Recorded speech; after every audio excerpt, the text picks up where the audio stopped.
आता एक मोठी बातमी, आरक्षण वाचवायचं असेल तर वंचितला सत्तेत निवडून द्या, प्रकाश आंबेडकरांनी वक्तव्य केलंय।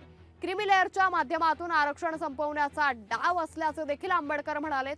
वंचित बहुजन आघाडीनं अगोदरच या निर्णयाला विरोध केलाय।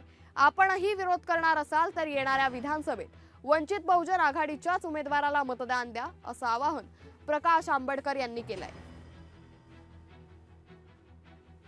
जे राज्य हा निर्णय लागू करायला निघालेले आहेत त्यांच्यावरती क्रीमी लेअरच्या संदर्भात दिलेली व्याख्या ही बंधनकारक आहे।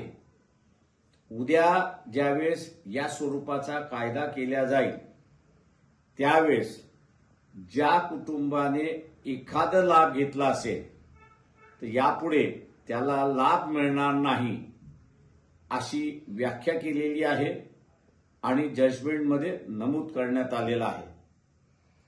मी तमाम फुले शाहू आंबेडकरी जनतेला विचारतो, काय आपल्याला हा निर्णय मान्य आहे का? वंचित बहुजन आघाडीने अगोदरच या निर्णयाला विरोध केलेला आहे आणि आपणही विरोध करणार असाल तर येणाऱ्या विधानसभेमध्ये आपण वंचित बहुजन आघाडीच्याच उमेदवाराला मतदान द्या। लोकशाही मराठी ऐका, पहा, जागरूक रहा।